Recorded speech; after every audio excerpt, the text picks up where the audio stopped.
Hi, Hian. Oh, Hi. sorry. Yeah, we Yeah, can hear you now very well. okay. Yeah. So I'll just share the link here. Okay. Yeah, maybe I'll just start again. I I was just saying that today we are covering the job application, preparation for job application and tech interviews. Maybe some of the stuff you need to know in case maybe this is your first time, or even if it's not your first time, you'll keep applying for roles over time.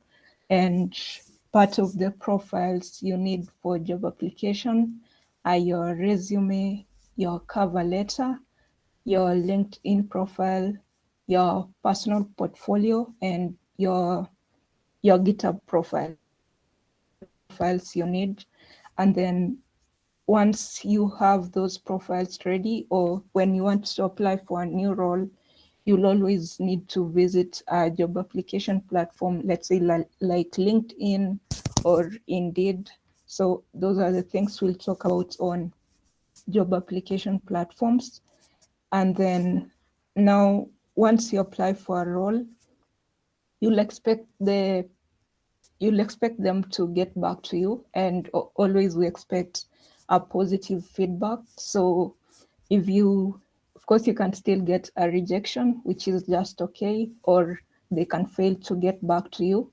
All that is okay. But if you get a feedback from them, there are different phases of the interview process. Some might request for a phone screen interview, or some can send you some questions you do, and then they can get back to you again. So one step leads to another. If you do a phone screen, next could be a technical interview, and then maybe an on-site interview. And then in case it's a startup, maybe you can get to meet the co-founders or the CTO, and then eventually you can get your offer. Yeah, offer letter. Then with the offer letter, they normally tag the, let's say, the salary you'll be expecting, and at that time you'll want to maybe negotiate. So maybe we'll touch on that just slightly. So just to begin, I won't go into detail. As I had said, I wasn't able to make the slides, and maybe the convenient way was using this article, and then I'll share the link to you guys, then you might go through it. So this this one is just talking about that steps of wanting to maybe switch roles or look for your first role. And let's say for a case of this mentorship program, you've been learning over the past few months, and someone could think that maybe those skills you've learned, if it was your first time in tech, you might think that those skills are not enough. But the whole thing about looking for a role is you're applying for a role with the skills that you have, with the hope that someone will believe in your profiles and everything about you and give you that chance to enter the interview process. So I won't read details on these paragraphs, but just an overview about everything. So as I had mentioned, the profiles. So the first one is your resume. So maybe you don't have a resume, or you want to modify the resume that you have at the moment. So here are a couple of sites that you can use to generate a resume or upgrade the one that you have. So there is the resume.io. This site, it's paid, but in this site they have some sample resumes which you can use to make your own resume. So resume templates. And then for this Flow CV, I normally recommend it because it's a free site. And with this site, you'll just create your own resume. You'll when Okay, let me just open this site. So when you come to this site, you'll be able to create your own account, and then within this site now,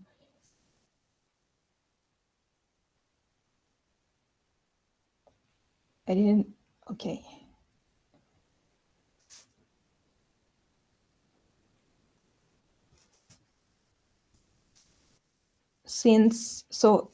with the good thing about this site, let's assume it's your first time on this site, you'll create a new resume.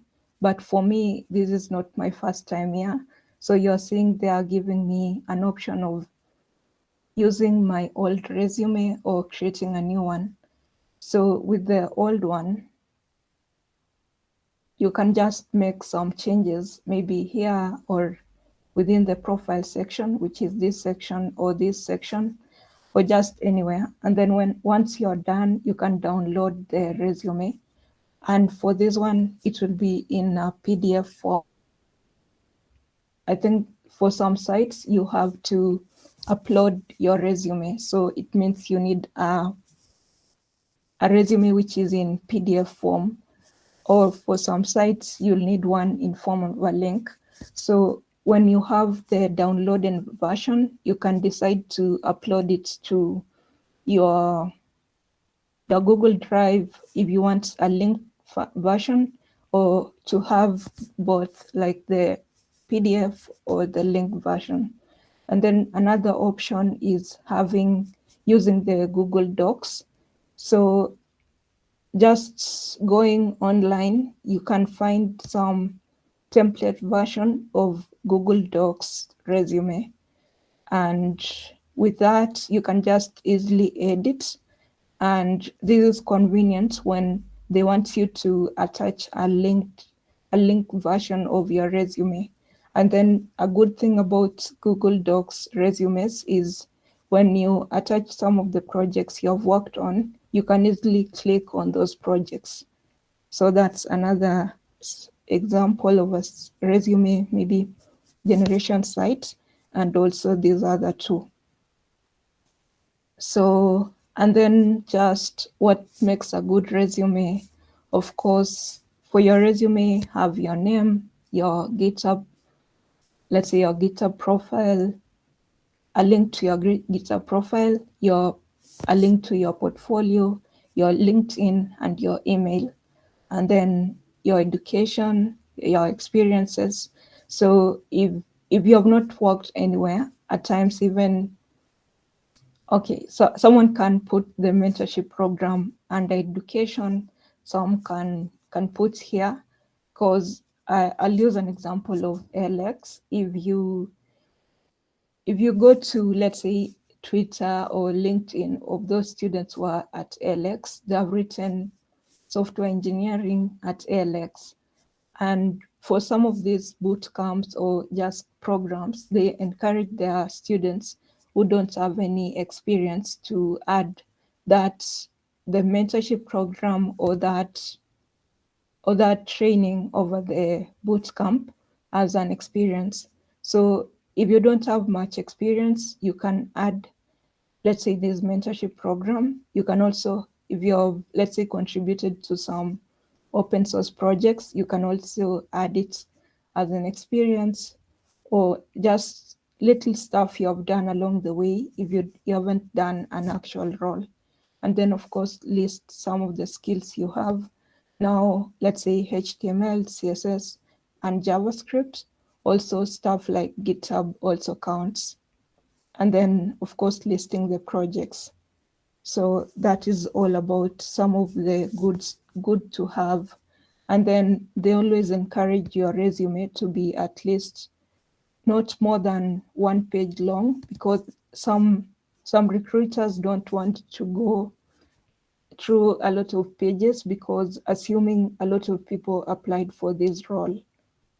So that is about the good to haves. And then when you'll be going through this article, you can find some other insights about resumes. So these are just like this one, Free Code Camp has 11 articles on resumes. Some could be resume templates or things that can help you. So you'll just go through this article, and then the cover letter. So when applying for roles, some roles will make it a must to submit a cover letter. Some will make it optional. So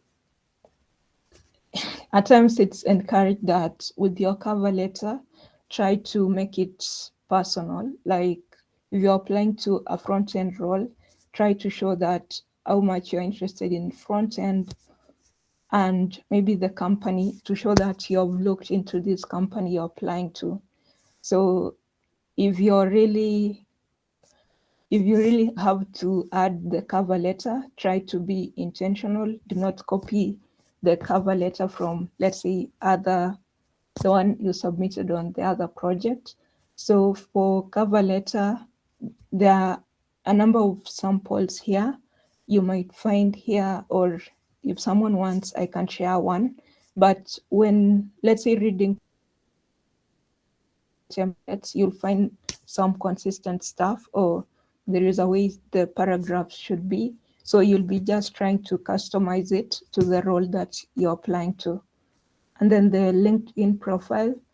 So LinkedIn, I'll assume everyone has a LinkedIn profile, but you need to optimize your LinkedIn profile in a way that it shows the, let's say, the skills you're familiar with. And this helps the recruiters to, when they're searching for people, at least you appear top on the search results. So for LinkedIn, there are a lot of things you should work on. Like there is a section,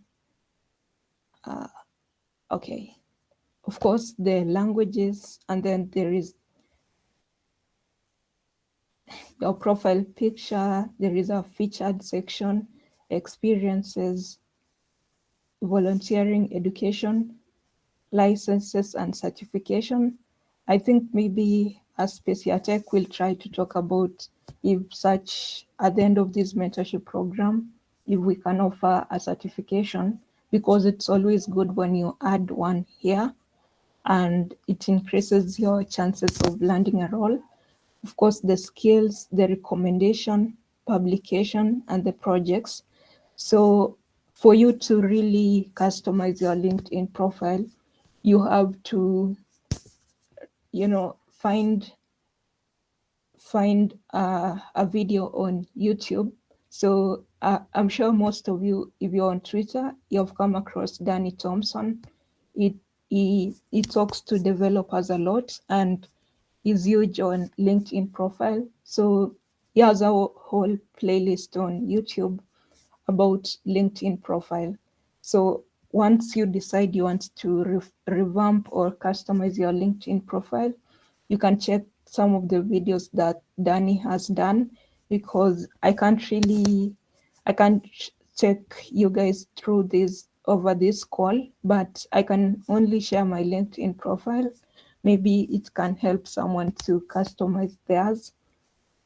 And then, of course, there is this video, not video, but an article by Free Code Camp. And also this one is from Free Code Camp. So these are just resources to help you work on your LinkedIn profile. And then your personal portfolio. I'm not sure when you're going through this mentorship program, I think there was some projects you're working on, and I think your portfolio was part of them. But you can always keep revamping your personal portfolio, and the essence of it is just to show that you can use the skills that you've learned over this program, or just as a developer, the skills you've gained, you're now using them to implement this personal portfolio. So just some of the things to have on the portfolio. It will be looking like the other things we have mentioned, but it's good to have. So just your skills and technologies, a copy of your resume, so you can attach a downloadable version of your resume, and then your contact information, and then links to your, of course, GitHub, LinkedIn, Twitter, and if you write articles, the site that they can find your articles. So these are some of the things you should have. And then your personal portfolio doesn't have to be complicated. It can be a web page, which is just a landing page. You can use HTML and CSS, or use a CSS framework, either Tailwind or Bootstrap, one that you're comfortable with. It doesn't have to be, let's say, a JavaScript framework, as long as you have a personal portfolio, because when you're applying for roles, they'll expect you to submit your link. Yeah. So these are just still resources on your personal portfolio. So some of them have portfolio templates, some have what you should have on your portfolio. So you can just go through these later on. And then maybe the last profile is your GitHub profile. And with GitHub, I believe you have been pushing code to GitHub, but nowadays GitHub has a GitHub profile where you can just give, it's called an overview page. So you can just write stuff about you if you don't already have one. So when you go to GitHub and create a repository with your GitHub username, it will automatically generate for you this GitHub profile. So this YouTube channel, it's called Net Ninja. He has a whole, okay, this is about the Git and GitHub basics. If you're not yet comfortable with it, you can check Net Ninja's playlist, and also Free Code Camp has a course on it.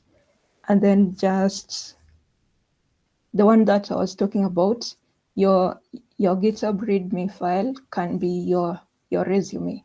Some people can just go there and get everything they wanted. So just here are some resources that I've linked, and it also has, this one has samples of good GitHub profiles. It's an article on dev. You can just check and you can pick one that excites you, and yeah, you can customize yours to look like that one.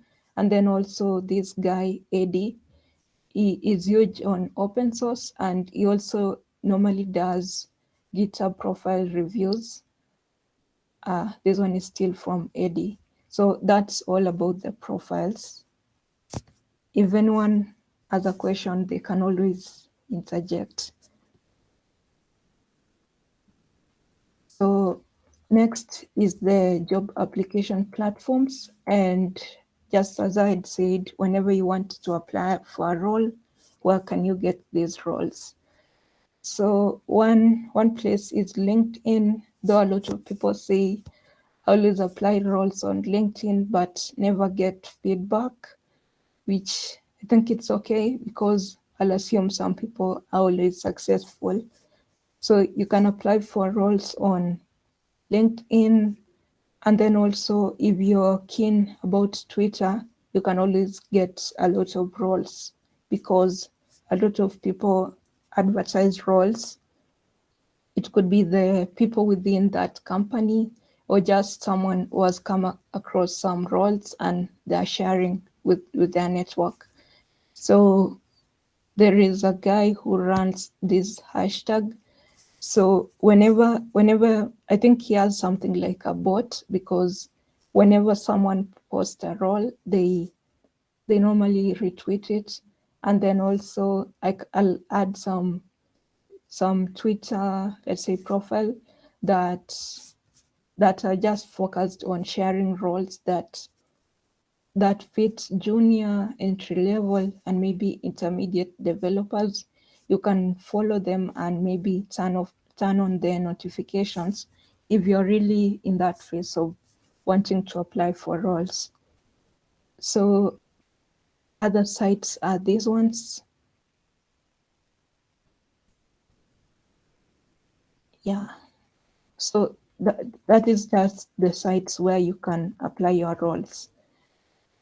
So once you've applied for the role, of course, you'll maybe just to go back here, if you're interested in a specific company, or if you know a company that has the devs that you can always be checking their company site, because most companies have a career section, and for some companies they might not have a role, but they have this form which someone can submit their profiles, their resume, and maybe something like a cover letter.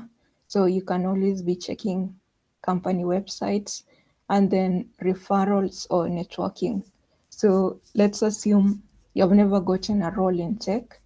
It can really be difficult to get to land a role when you're looking for your entry level role. So at times the reason why they encourage a lot of networking and maybe such things like the mentorship program is because out of this all networking, one of the mentors or someone, your fellow mentee, could have heard about an opening somewhere and they can refer you. They can just tell you, send me your profiles, there is an opening here, maybe I can just submit for you, and they might accept you. So those are the maybe informal ways you can get a role. And then this is almost like an overview to the interview process. So once you have submitted and let's assume they got back to you and you got their email, so they might first invite you to their phone screen interview, which I'll still talk about it in detail here. And then, or they might send you they can invite you for a technical interview. So they might ask technical questions. For these ones, it's not so technical. Or another option, they can send you a take home assignment, which it could be maybe working on a project or filling some technical questions. And then, of course, you can get a rejection email or you can get ghosted. Another option is you can meet the okay, another option is you can get to talk about to the CTO or the CEO of the company. Let's say you have gone to a meetup and you met them and they just tell you to submit your profiles to send to a specific email, and then some might take you through the interview process, or some could have one interview process which might not have all these interview process steps. So the interview preparation process. So also when you're applying for roles, you're also preparing for interviews.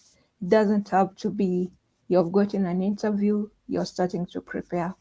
I always feel like this whole topic is a learning process on its own. So the interview preparation process, go online and check what phone screen interview is all about, or the behavioral interview questions is all about. So these are just those questions like, tell me about yourself, tell me about a situation you had to work under pressure, or a situation where you had conflicts. So when you're, let's say, researching about such types of interviews, you will get questions which are a question and an answer. So the whole essence of this is to help you be able to give the right answers whenever you ask a question. So you're seeing this SAR technique.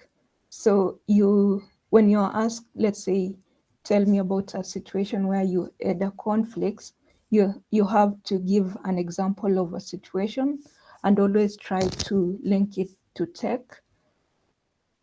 Yeah, it could even be over the mentorship program or something like that. So you'll talk about a situation where you had a conflict, the action you took, either you had to talk with that person or you had to maybe report to someone else, and then the result of it. So most likely these results will be a bit positive or something that helped you in the end. So all the questions you answer in such interviews should always have the situation, the action, and the result. So you'll still get to read through this. And then one site where you can get to practice this on screen is cramp.com. So I'll just let it load. Okay. So in this site, it's all about practicing for interviews. And on this site, you'll find someone else who is like you, who is here to practice.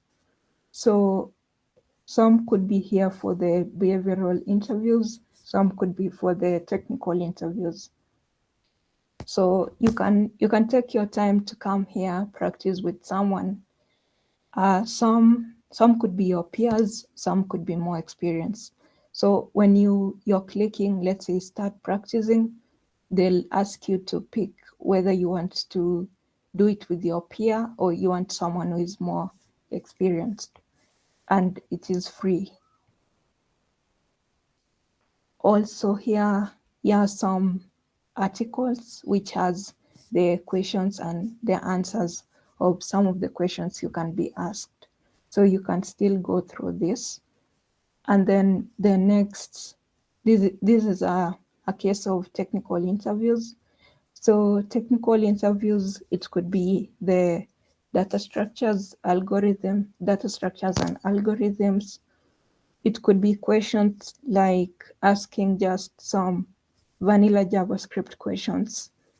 So you'll not predict, you have to expect anything. So you can, if you have not started, you can always go to sites like CodeWars, HackerRank, or LeetCode to always do some data structures and algorithm questions, because already you guys know JavaScript or maybe another programming language on top of that. So when you go to these sites, you can select to either use JavaScript or a programming language you're comfortable with. So I won't go deep, but always know if you are applying for a front-end role and know the moment you have not learned React, but just go through the JavaScript questions as much as possible. Yeah, there are sites that give some questions you might expect in interviews. So here you're seeing like this one by Free Code Camp, and of course these other interviews. And if you like videos, you can get a lot on YouTube. And then for a case of on-site interview, you can still read through this one. So once you have gone through, this is not the interview process, this is just preparation. So you're just learning what an on-site interview is all about.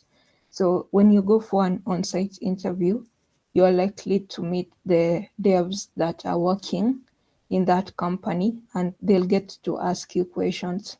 And mostly these devs can be so considerate that they won't ask you maybe scary questions, but you also have to just know, you just understand on-site interview. Sometimes people want to know how they can dress when they are going for on-site interviews. So it's not so complicated, but you can always look through them. And then what maybe to expect on a co-founder or CTO interview. So also this one is, it's mostly the last step of an interview process, mostly for, let's say, startups and mid-level companies. So just with these ones, of course, before you go here, just try to understand a lot about the company, their websites, their socials, and anything about them, because they can ask anything. And again, when they are asking these questions, try to align them with their goals or what they are working on. So just they want to know that they are bringing in the right person. It might not be technical, but they want to see this other side, maybe from a business perspective, the value maybe you'll be bringing to them. So try as much as possible to understand them and maybe go through these resources to get it more. Maybe this one is the accepting an offer. So mostly you're sent an offer letter and maybe given a specific range of time which you should take to accept the offer. So for some, let's say this mentorship program or some boot camps, they normally allow their students to reach back to their mentors or the people who are involved in the program to help them maybe see how they can best negotiate their offer. So if you're not so sure, you can reach out to someone to help you review the offer and see if you should negotiate or you should just accept. And of course, you have a right to accept, negotiate, or reject. So yeah, based on how you see it. And then of course the offer, most likely because it's your, let's say, entry level or intermediate role, it might be contract basis, or for some people it can be full-time. So here are resources linked to just the offer. And then so at times when you're close to this offer, they might ask you, what salary are you expecting? And I know this is a difficult question, but out here there are sites that help you to check the salary range. So, this is tech and the role could be a local role, let's say based in Kenya. And then you could also have landed a role which is remote, but another country which is not Kenya. And then it could be something that you're moving to another country. So whenever you're going to these sites, you might want to check salary range for maybe an entry level developer in Kenya, or if you're going to work on a different country, you have to check the salary range for this. Is it an entry level or intermediate or maybe senior developer in that country? So out of that, it's mostly, you're saying it's a range. So at times they encourage people to tell them a range, but not a specific amount. So that works well, and the links of some of the sites are here. So yeah, that's the end of the article and the presentation. So I'll just share the link to the article, but I'm here for the questions. Thank you.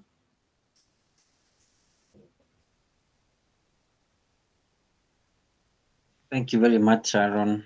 That was like a sea of information.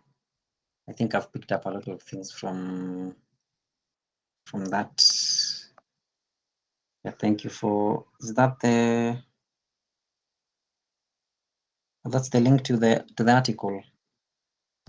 Yeah, in case someone came in late. Yeah, a few people did come in late. Yeah, that was very, very well done. A lot of very useful tips.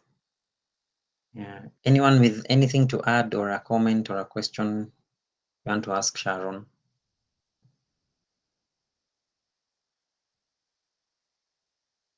Regarding what she just presented. Anyone with a query or some clarification you need on anything? Davis?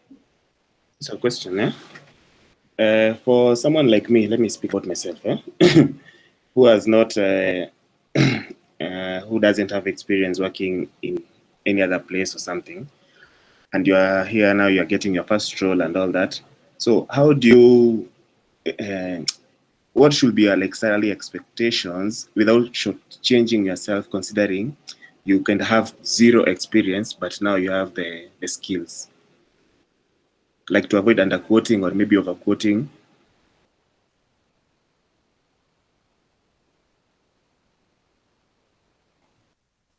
Okay, maybe I'll answer, and also some of the mentors can also answer.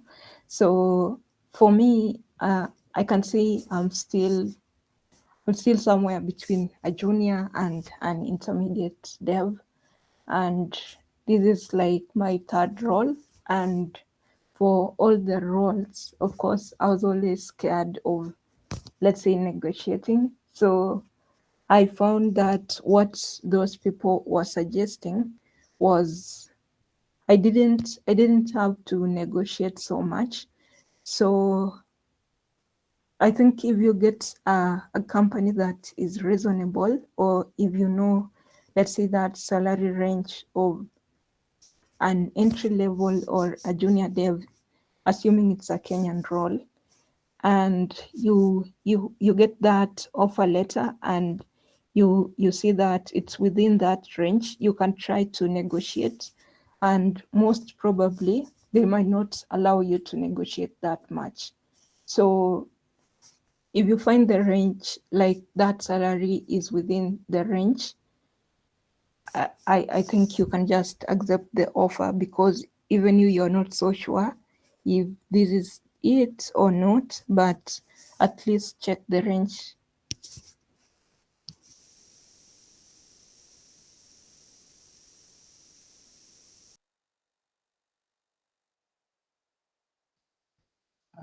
Joseph, do you have anything to add to that question? The question is about salaries. Yeah. How do you ensure that you're not being shortchanged, or you're not You don't undervaluing yourself? shortchange yourself, exactly. Yeah. Like you undervalue yourself, kind of. Yeah. But personally, from experience, like the power to negotiate a salary comes with like a bit of like experience, but also you should not like accept a mediocre salary just because like you need a job. But if you're more experienced, you can definitely have like more bargaining power, as Sharon has just said. But when starting out, uh, actually, your first role should you should not really look at the financial incentive as such for your first role, because like you need to get a job, and like it will give you now some experience that you can use maybe in your later on jobs. But my strategy, maybe I can also talk about myself the way Davis talked about himself. My strategy, when I was looking for my first job, I targeted startups actually. That's what I did. I didn't target like big companies, and I also targeted like foreign companies. I didn't want to target Kenyan companies, because automatically for a foreign company, the salary that you'll get, the offer will automatically, uh, you'll probably did, like you won't even want to negotiate it, because compared to what you'd get in Kenya, especially for like a junior role, it will be pretty nice. So that was my strategy, targeting foreign companies, maybe especially in Europe, because like there was that wave of companies looking for developers from maybe Kenya, because definitely they'll save on, especially startups. They look for developers in Kenya, they save on what they pay you. Like if you compare to like a developer, for example, in Germany, for a company that is in Germany, they'd pay someone there a lot of money compared to what they'd give you here. But at the same time, what they are paying you will be like maybe 4 or 5 times higher than what you'd get from like a local company, maybe even Safaricom, like as a for the junior role. So that was my strategy. Yeah, that's the advice that I can give you. Maybe target just startups. It's easier to get work from a startup, And also, if you want to get good pay, target foreign companies. Yeah, that's my advice.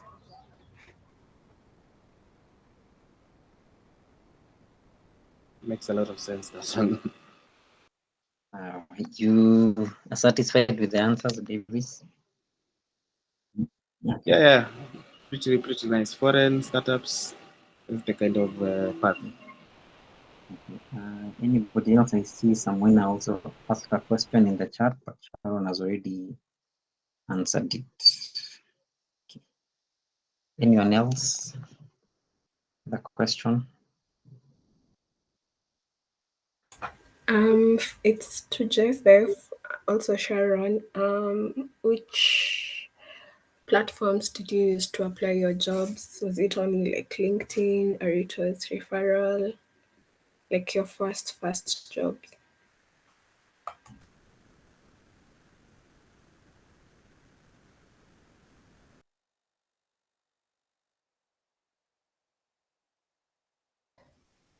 I can go first. So personally, I got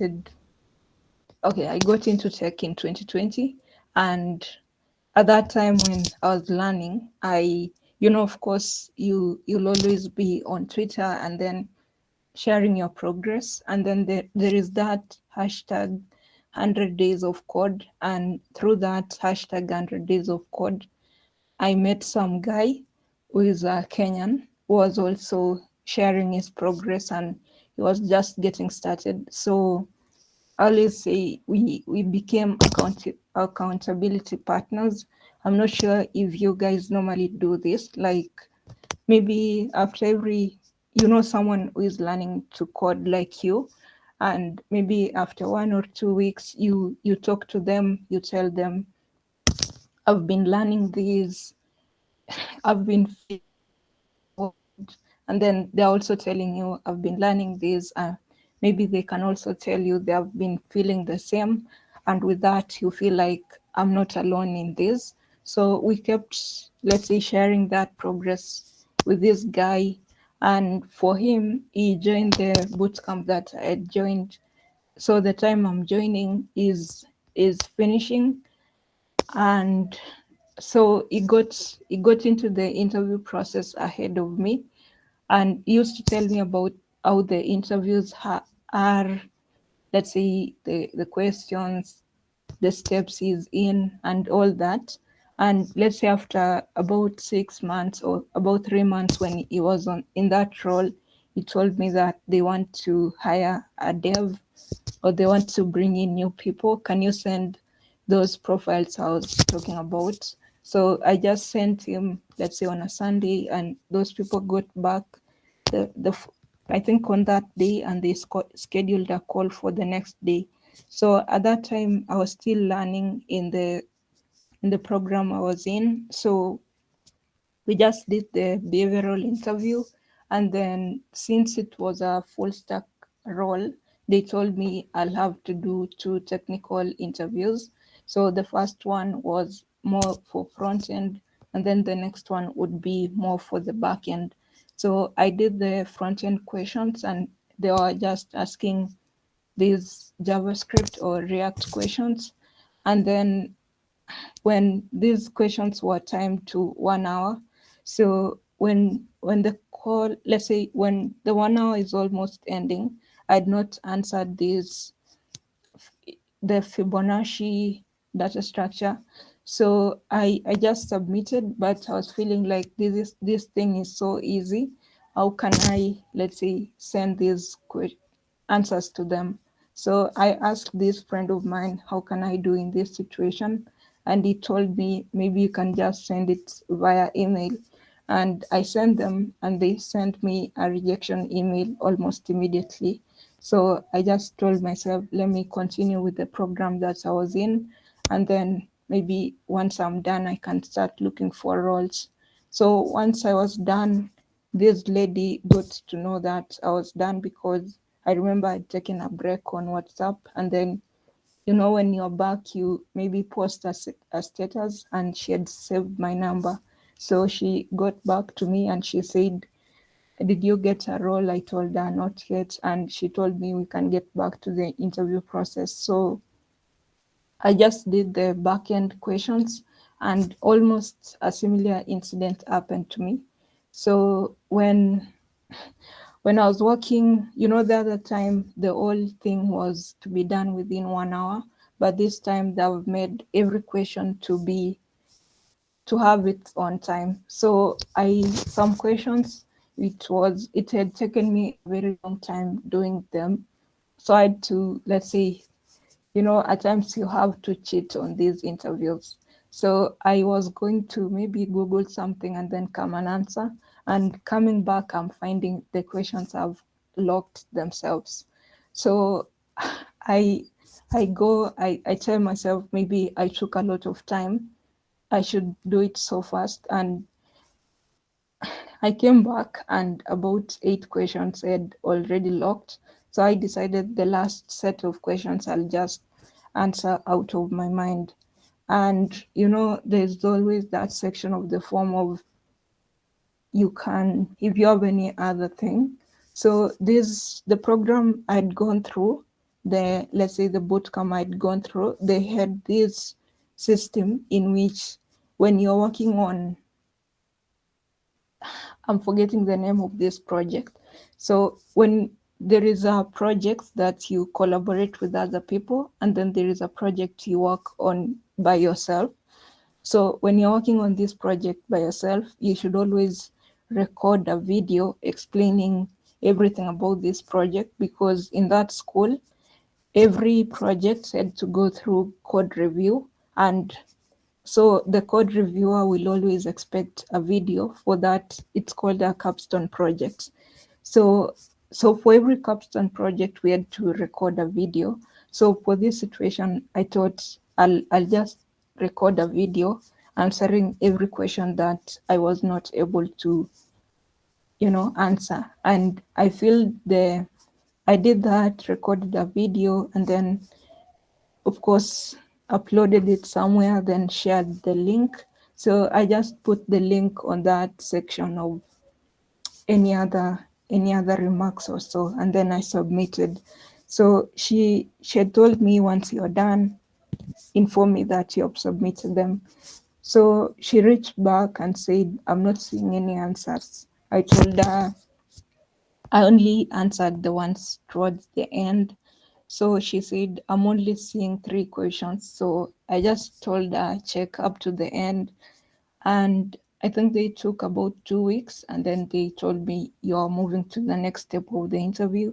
And then I went for an on-site interview, and then the ones with the owners of the company. And then eventually they gave me an offer. So I can just say this role was out of referral. And interviews are just can be crazy, but you have to do everything, and someone will just believe in you for your first role.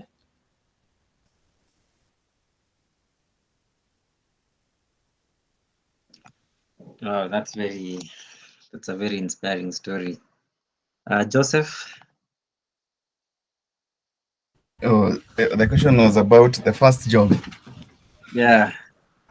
I have How had did you, many. how So did you approach it? yeah, maybe I'll just talk generally about my career, how I've been getting jobs, because I've had a few. Like if I go to my first one, it's like pretty long ago. But yeah, the first key way that you can get a job is through referrals. As Sharon has said, my very first job was just someone telling someone, this guy did computer science. Yeah?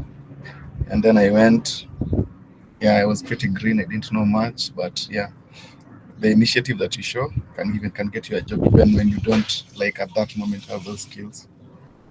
So that's a few years back. So apart from that, I actually prefer looking for jobs online. I really don't like going to offices and like working physically. So I have like a list of a few websites that I use, yeah, to look for jobs. I've ever gotten a job from, is it what is it called? Craigslist. You guys know Craigslist, right? Yeah, I've ever gotten a job from Craigslist. Yeah, they list jobs. There are categories you can go and check, web development and all that. But it's a pretty, yeah, it's not that easy to get legit jobs there. In addition to that, there's this site called Y Combinator. It's also a nice one if you want to look for startup jobs. It's like a sort of connects startups to people. It's a startup thing, like founders, and yeah, there are also jobs there. I've also gotten a job in Kenya. I've gotten a job from Fuzu. Fuzu is a very nice platform. If you don't know about it, Fuzu.com. Okay, I've gotten a job from that place. You basically have to just create a nice profile. Sometimes, like these Fuzu guys get emails that like about jobs, and they might reach out to you directly. There's this job that like a Fuzu person reached out to me and told me about this client is looking for so and so what and what. I applied for that and I got that job. Yes, so Fuzu is a really serious one. And the best of all is LinkedIn. Now, the advantage of LinkedIn is that sometimes you don't even have to apply. Just by what you post, maybe you post technical content, maybe you post some of the jobs that you do. Like if you have impressive things, definitely someone will come across them, and you might just get a random DM. I'm recruiting for such and such a role. Maybe in mostly it's recruiters from like abroad looking for developers around East Africa and like EMEA, East Africa, Middle East, and this side of the like this region. Yeah, so LinkedIn is a pretty serious one. If you don't have a good LinkedIn profile, you should take Sharon's advice. That guy called is Thompson, Salmon Thompson. He has a very nice series on making your profiles good, and you should also like post technical stuff there, just to show what you know. You know, jobs are all about what are you capable of. You should like display your capabilities through posting technical content, posting the things that you do, the challenges maybe from front-end mentor. Yeah, and then yeah, I think that's it. So in summary, referrals and referrals definitely can come through networking. If you network with people and you're open about your skills, definitely you can easily get a job. So referrals, networking, these freelancing websites. I've also done a few jobs on Upwork since like before it used to be called Odesk. It used to have a lot of jobs, but nowadays like it's been overrun, so it's so hard to get like a good job from there. But you can also check that on Upwork. Yeah, Fuzu for the local, like getting jobs locally. I use Fuzu. And then LinkedIn. LinkedIn is so key. If you have a nice presence on LinkedIn, the jobs will be looking for you. You won't even be looking for them. Yeah, but you, as Sharon told you, there's that thing called the technical interview. You definitely have to be prepared for that, and you definitely have to develop a thick skin. Not all jobs that you apply to and maybe get an interview, not all of them will give you a positive response. Sometimes you'll get that email, thanks for applying, but unfortunately. So you have to develop a thick skin so that you keep on applying and keep on applying, despite sometimes getting negative responses. Yeah, but above all, just being good in what you do. You have to be good in what you do, and you have to display it for people to see. Don't just keep it to yourself. How will someone know you're good at something? Yeah, so find a way of displaying how good you are, and the jobs will maybe come for you. Yeah, and back to you. Yeah, very nice tidbit again from Sharon and Joseph. Anyone else? I hope like you guys are getting a lot of nuggets because even for me, I'm definitely getting a lot of very nice tips. Anyone else with another question or a follow-up question? Pauline, I hope your question was answered. Yes, thank you so much, Sharon and Joseph. I really appreciate that. Ian, you can as well also share how you also got into like getting your first job, or anyone else who has a job in tech. For me, it would be the same thing that Joseph just mentioned. LinkedIn is very important. So for me, LinkedIn is what has, anytime I've had an approach from a recruiter or just someone even looking for like a freelance gig, it always comes from mostly LinkedIn. Because when you do share your work on LinkedIn, it does attract the right people to you. So there's a time I got an interview from a company in Netherlands. Can't remember where it was from. So they just went through my, I think, LinkedIn profile, and then they got in touch with me. So in terms of the power of LinkedIn, you can see I didn't have to submit an application or anything. I didn't get the job, but the fact that I did not have to submit like my CV to them or anything, they just reached out and they said, we had a look at your LinkedIn profile. We can see that you've been doing some work on React and basically the JavaScript ecosystem. And they just ask, can we have a conversation in regards to that and see where it goes? So LinkedIn is definitely key because you're trying to build you're trying to make your profile work for you as like a CV, so that if a recruiter comes to your page and they go through your profile, it's like a canva of what you've been doing all along. Sometimes it does feel like it's a lot of work or it's tasking, but if you do really want to stand out and you want the right people to see your work, then you have to put in the time as well. And something else I've also noticed with applying for jobs in the past few months, it's you have to be very intentional when you're applying for a job. You know, most of us will apply for a job as a by the way most of the times. You don't really put a lot of effort into it because you feel like it's a burden or it's not really something you want to be dealing with. You want to mostly concentrate on your skills. But even applying for jobs in this day and age is a skill, because I'd even say the same thing about what Sharon just said. Sometimes even going the extra mile.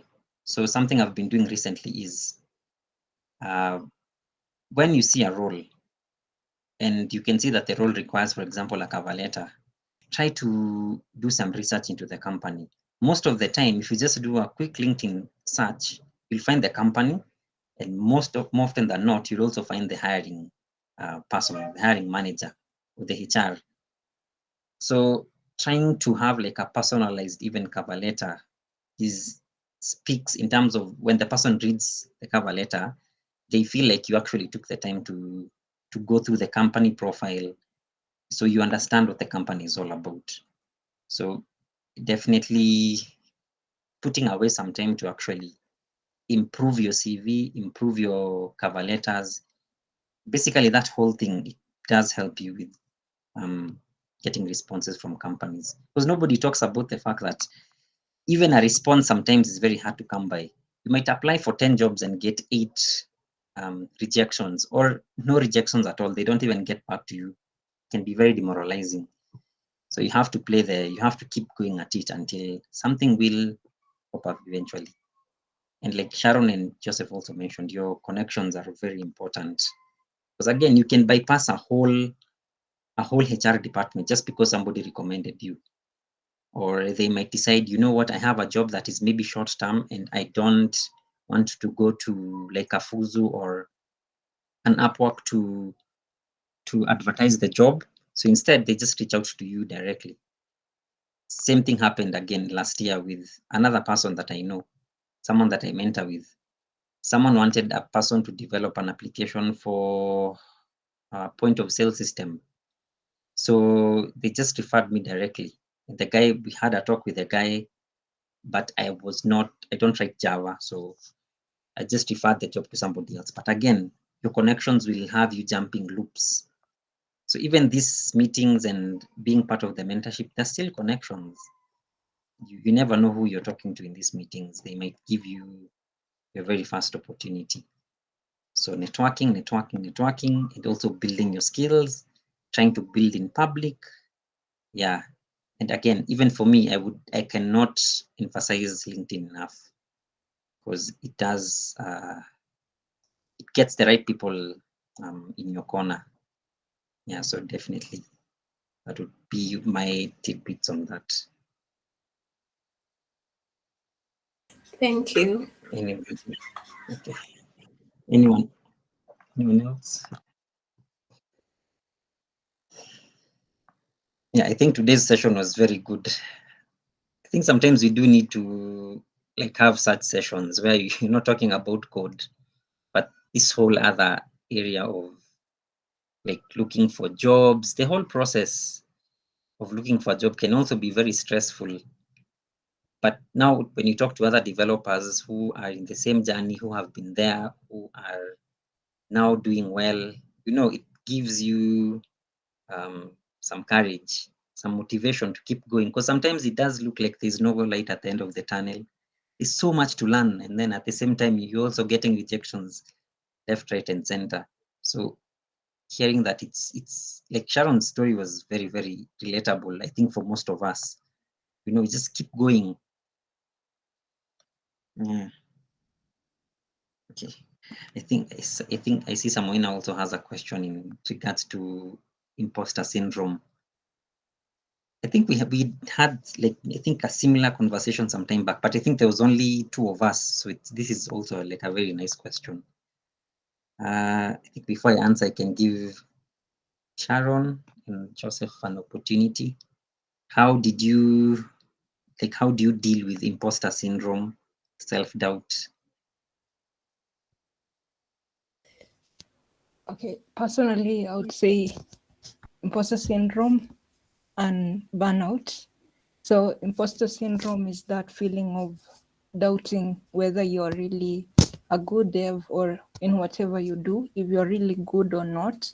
And then burnout is that feeling of you're so tired and you're not feeling like doing anything, though at times you're supposed to still be doing things at that time.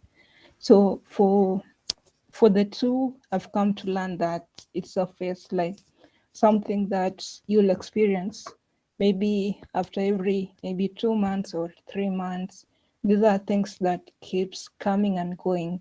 So for imposter syndrome, you have to always try to remind yourself maybe the fire that you've come. Maybe for example, when you're starting this program up to this point, you're still feeling like I'm not really good, but try and remember those stuff you learned through the mentors and the projects also you guys got to implement. And then also maybe at times you have to do the easy things or things that you like. You can, if you're working on a project that is a bit tough, you can choose a project that you're comfortable with or something you like, so you can work on it for a short while, and then once you start feeling better, you can go back to the difficult one. For burnout, you have to at least try and accept that you have to give it time, because it's all about the body saying that it's tired. So you have to maybe reduce the number of hours that you're working. And again, you have to work on things that are not so tasking, so that you can still be productive despite the state that you're in. And then what solve all the two is also talking to other people. Have your own, let's say someone.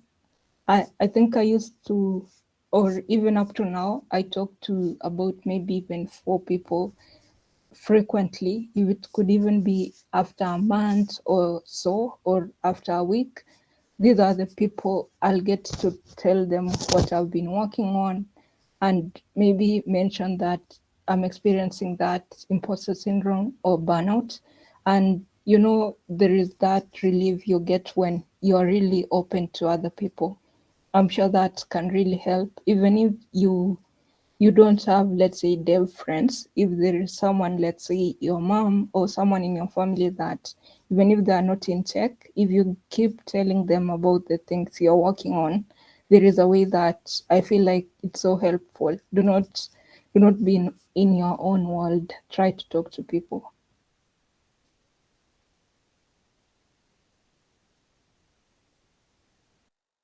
Oh, Joseph. okay. I think last time I talked about the same. I said, and I'll say the same like here. So one of the key reasons why someone might feel imposter syndrome is not being objective in their skills, like in what they know. If you are not objective in what you know, you'll definitely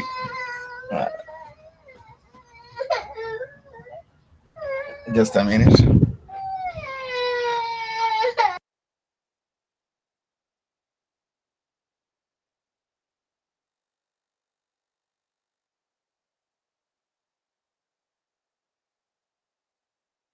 As we wait for Joseph, Evans, you remember we had this discussion, I think maybe 2 weeks ago. I don't know whether it was Evans. We definitely had a similar conversation. Yeah, I was there. Davis, were you also there for that meeting? Yes, I was. For Evans was mainly about the building in public and self-doubt in terms of sharing what you're working on and all that stuff. Yeah. But the conversation was around the same, like imposter syndrome. Yeah. And I think like, before Joseph comes back, I think the best way to deal with imposter syndrome, I think, is to exist within it. I think I've said this a couple of times. Because think about it, imposter syndrome is not unique to software development, or like you feel it every time you do something for the first time or something that you have not been validated. Like driving, if you drive for the first time and you're approaching a roundabout, you are hella confused. Most of the time you don't know what to do because you do feel like an imposter on the road.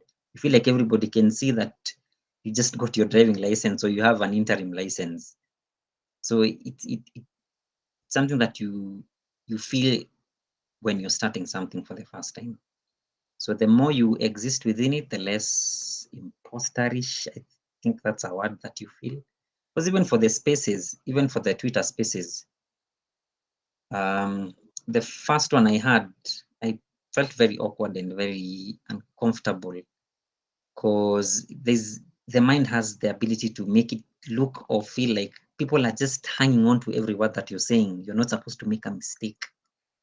So that fuels the imposter syndrome. Same with code. When your code is not well formatted or well written, or maybe you have like repetitive code, or you feel like you're not very good at, for example, JavaScript, then sometimes you can make yourself feel small. And that's the interesting thing. Most of the time, it's you who is like thinking that. If you ask your peers, they'll be on your side. They'll be like, okay, we think you're very good. Your code is very well written. So if it's an internal thing, most of the time, you can maybe try to address it by actually being part of communities like this, because it allows you to talk about the code, to hear about other people's experiences. So I think it's not something you can just get away from. I think it's just a part of doing something that is difficult, first of all, and trying to grow as well. Because the only people who don't like feel uncomfortable is if you're not growing at all. Think about it. If you stay in one job for 50 years, you'll never feel like an imposter. Why should you? But if you keep changing and switching and growing, and every time you walk into a room and people are talking about all this different stuff that you don't know but you want to know, then perfect sign that you're growing. Yeah, Joseph, are you back? Yeah, I'm back. Sorry about that. Okay.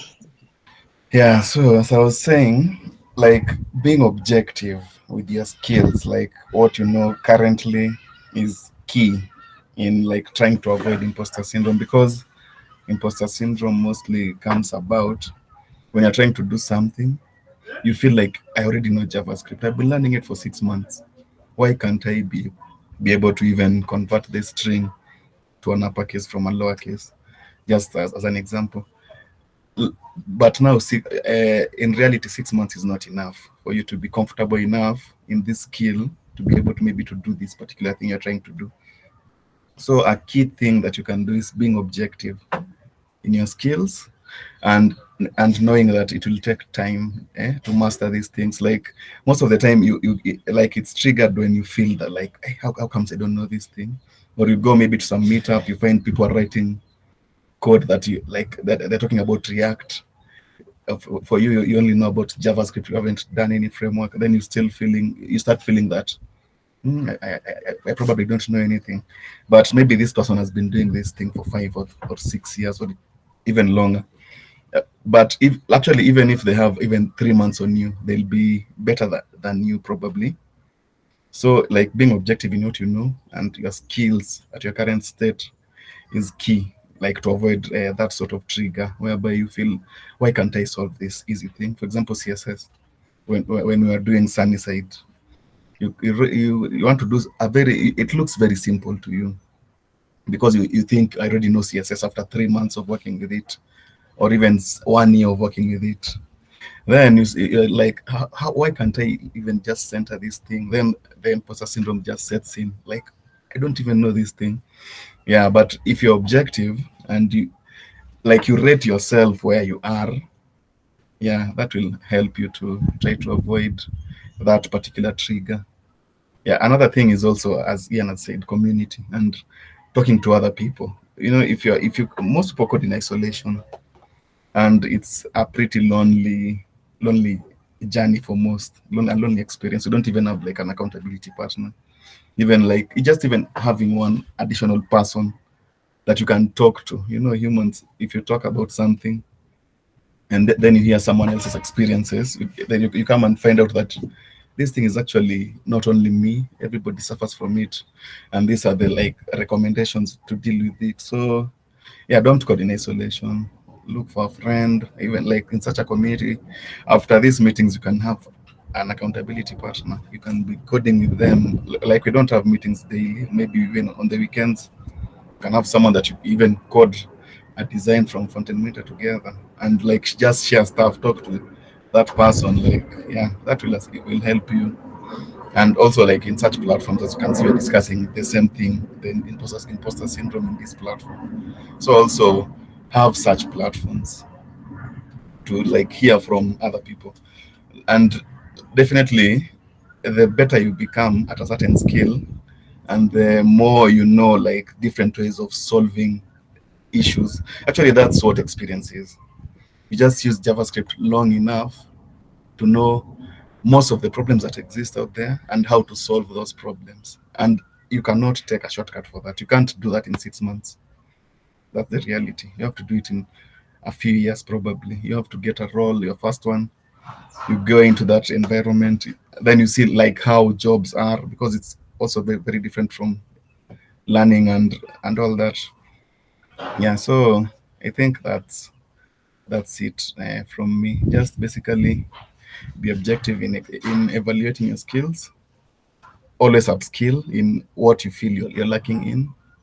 Yeah, that's key. Always upskill, and always know that it takes time to get that experience. You can't get an experience by doing one tutorial from start to end, even by like following along some tutorial on YouTube, and then you think, yeah, I'm a master. Then when you open like VS Code, you can't even write the first line. So give yourself experience by also just doing stuff by yourself. Don't fall into tutorial hell, because that's also another key cause of imposter syndrome. You build with someone code by code, step by step, and then you build this amazing thing. But when you go and pick just a design, a card, a simple design from Frontend Mentor, you can't do anything, because you always code following a tutorial. You have never dived like into it by yourself. So you also have to put yourself in those situations whereby you are coding actually something by yourself. You're researching problems, you're finding the solutions to those problems, because that's what we call experience. And you can only gain it by also just diving into the deep end. not always like being handheld while going through tutorials and all that. Yeah, I guess that's it from me. Yeah, I think Joseph and Sharon have given very, very clear and robust answers. Yeah, but I think it's definitely something that I think most of us, if not all of us, struggle with. It's anything, when you're doing anything. Because even for me, like this year, I plan on doing more. Yeah, I plan on doing more. You're welcome, Samuel. I plan on doing more open source contributions, because I think I've only done one or two. So I want to dive into that whole ecosystem. But I do have that feeling of, it's not like I'm a pro at it, but the only way to become like very good at contributing is contributing. Like contribute like bad stuff. First of all, you'll not be able to like give good documentation when you're submitting like an issue. Your issues are not well written when you start off, and that's normal. Eventually, you'll get in the groove. Think about anything you've learned up to this point, whether it's JavaScript or CSS. You cannot compare your JavaScript from 3 months ago and now. Initially, it might have looked like a jumbled up thing. You're afraid of touching it. But because you've been doing it a lot, you've been looking at the code over and over again, it's now very intuitive to you. It's like breathing or walking, or because you've been doing it a lot. So even with imposter syndrome, it's the same thing. I don't think you can really get away from it completely, because with the tech ecosystem, again, there's always something to learn, but you can definitely be comfortable with it. It's not something that will paralyze you completely. So it does get better with time. Yeah. Okay. I think today's session was very nice. I enjoyed it a lot. Anyone who has a question or a comment, maybe something to say to add on before we finish?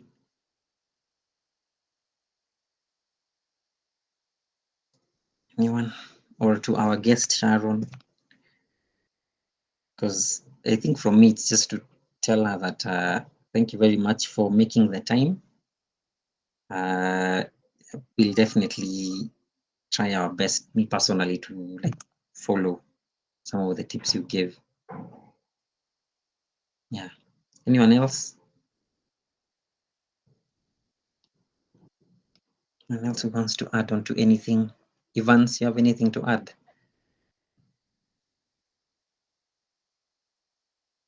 I have something.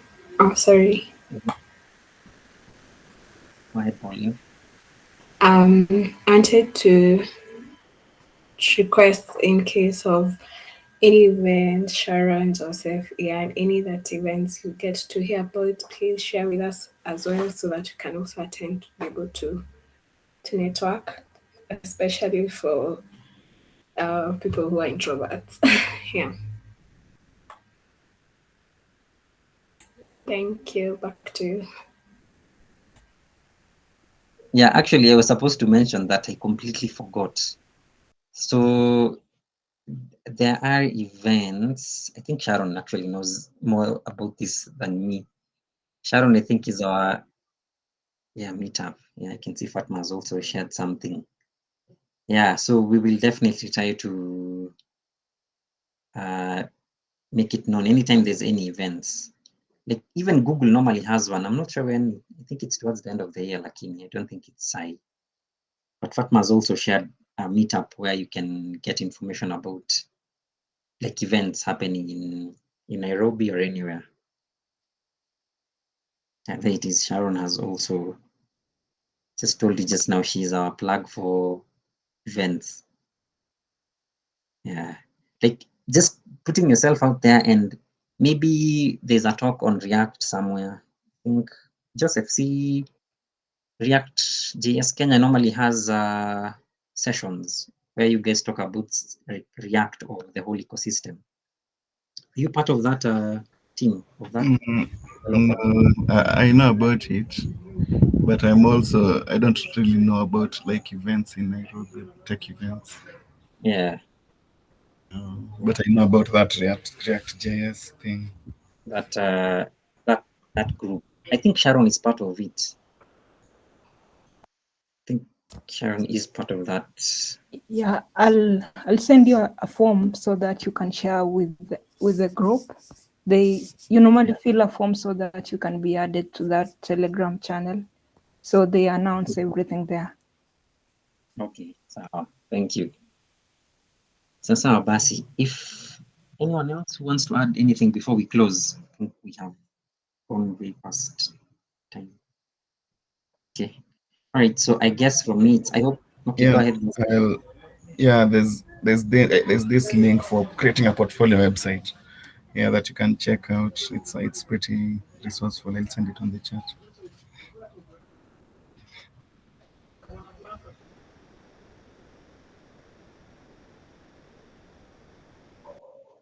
Are you sending it here or qua group? Oh, okay. Okay, so I've sent it. Yeah. Make sure you guys are bookmarking those pages. Yeah. Okay. All right. So I'll also share all the resources that I can see. Eunice also shared something else.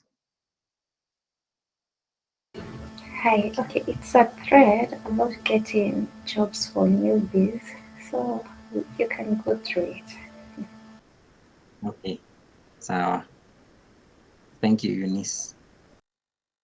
Give you guys some time to go to the link because when we end, the link will disappear. Okay, guess we can end. Sharon, again, thank you very much for making the time. We will definitely have you on again. I'm not sure when, but asante sana. And for everyone who also, joined, thank you. And I hope you got some encouragement or some tidbits that you can use even as you progress in your journey. So thank you very much. Enjoy your evening and have a lovely night. Bye. Okay.